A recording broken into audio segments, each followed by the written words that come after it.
Myron Ebell is with us, back with us, a regular guest. He is the Director of Energy and Global Warming Policy at the Competitive Enterprise Institute, CEI.org. Myron, welcome back to the show. Thanks for having me, Thom. It's good to hear your voice. Thank you. I've got to say, you guys have really done it. I mean, I am so astounded that you were able to get CBS News, and it looks like they were pretty much the only one, New York Times, one of their blogs, but you got CBS News with a straight face to report that a research paper that you guys had put out by Alan Carlin in the EPA, who's not a climate scientist, he's an economist, was that there was this dissenting word in the EPA. And yesterday I was listening to Sean Hannity. He was like, "Can you believe this? The Obama administration is censoring its own EPA because they issued a report that says there's no global warming." It's astounding how you guys did this. I tip my hat to you in awe, even though I'm horrified by it. Well, Thom, we're a very small group. We've got about 5 people working on global warming. One of them who works part-time because he's our general counsel is Sam Kasman, and he's the one who got this out. I don't think we got it on CBS News. I think, sometimes stories take off and people start paying attention to them, and actually CBS News read from your press release. Well, I think that's great, and it just shows the wonderful prose of Sam Kasman and our media department, Christine Hall. But you're also, if your staff is that small, you guys have got about a $2 million a year budget. You're getting money from Amoco, CSS, Philip Morris, Pfizer, Texaco, Ford, and all these foundations, all these right-wing foundations. I wish we were. Actually, our budget last year was $5.2 million, and this year it'll be in a little bit lower. But we don't do with that. Yeah, well, but look at NRDC or Environmental Defense Fund, or they're $40-60 million a year. But let's talk for a moment. Okay, well, let's talk for a moment about this, because I know you actually want to come on and defend this thing. Alan Carlin, who's an economist, works at the EPA's National Center for Environmental Economics. Nobody asked him to. It was unsolicited. He wrote up a paper, a 70-some-odd page paper. I think, according to your press release, it was titled CO2. They call it pollution. We call it life. Is that right?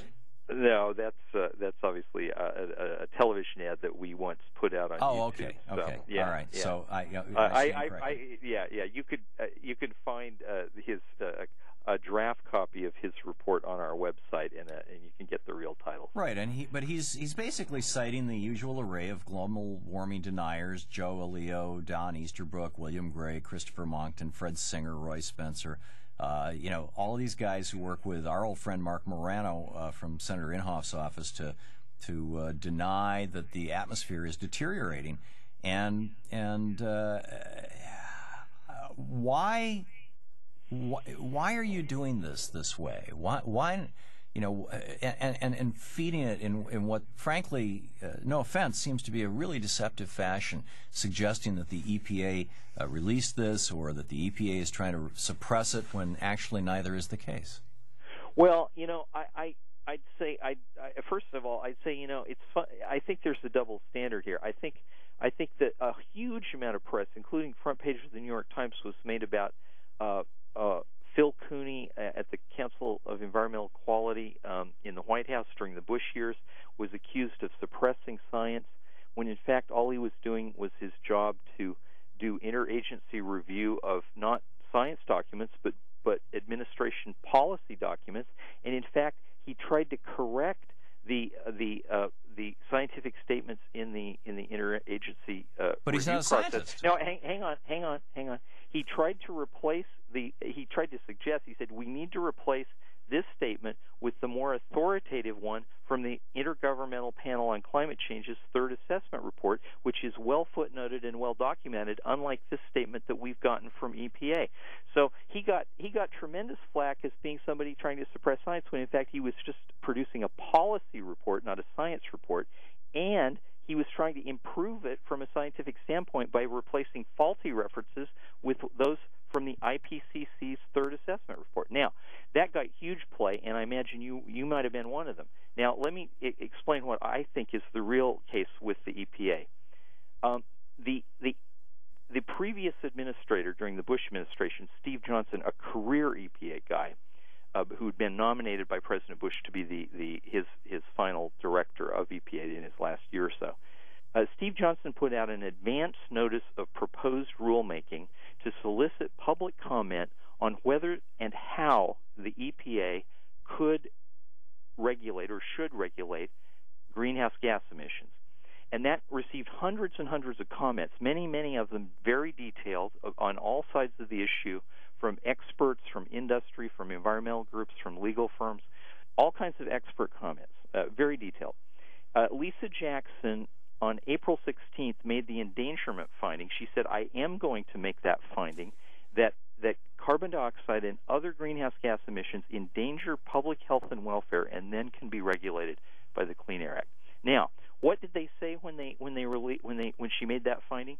That they had not gone through the comments in the advance notice of proposed rulemaking that had been received. They had not responded to them. They had not taken account of them, and they had no intention to. And if people who had commented earlier, that is last year, wanted to have their comments considered, they would have to resubmit them for this comment period.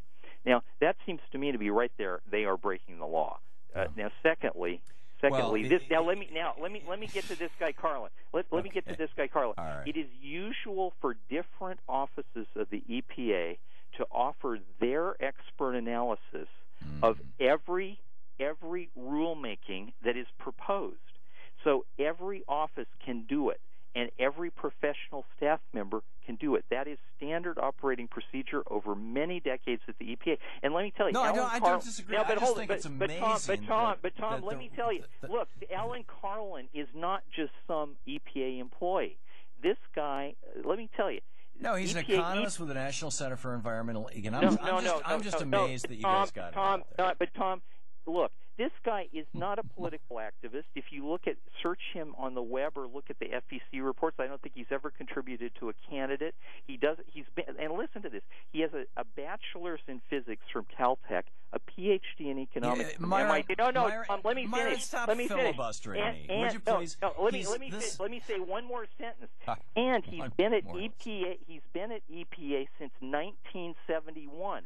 He knows how things work there, and he was outraged by this. He's been Myron, there for 30 you can find years. crackpots and cranks in any institution, particularly a large government agency. Absolutely. I mean, this guy, if he's quoting Fred Singer, he's got no credibility in my world. Here, we're just about out of time now, and there is one area that I was hoping we could talk about because I suspect we're actually going to agree on it.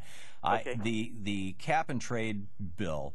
I am astounded that after the Supreme Court said to all of us, said to the federal government, said to the executive branch, you have the right, and to Congress, you have the right to regulate carbon dioxide as a pollutant, that it was written into this cap and trade bill that Congress no longer has that right. Your thoughts on that? Well, no, the Congress has preempted the Clean Air Act. What I agree about this Waxman-Markey bill that was passed very narrowly last week, Tom, is, and I think you would agree with this, because I was just listening to your ad for Jim Hightower and his book against big corporate interests controlling America. This Waxman-Markey bill, it may have been well intended to begin with. I don't question the motives of the environmental groups wanting to control greenhouse gas emissions. It's just become a big corporate payoff. Every big corporation in America is in it to make a buck, especially the coal companies. Oh, and the oil companies and the auto companies and the chemical companies and the utilities and the PepsiCo and Caterpillar, and I mean, this thing is such a wreck. I mean, I think everybody, all well-meaning people on all sides of it, ought to say, "Hey, let's start all over. This is just insane. Just paying hundreds of billions of dollars to big corporations. I mean, it's insane." I never thought I would agree with Myron with the Competitive Enterprise Institute, but and probably for very different reasons. I mean, if we're going to start from scratch, I would not give away any of the credits. I agree. And you'd give them all away. They should all be auctioned, Tom. Right. Myron Ebell, CEI.org. You can read all about it. Thank you very much, Myron. Thanks, Tom. Good talking with you today.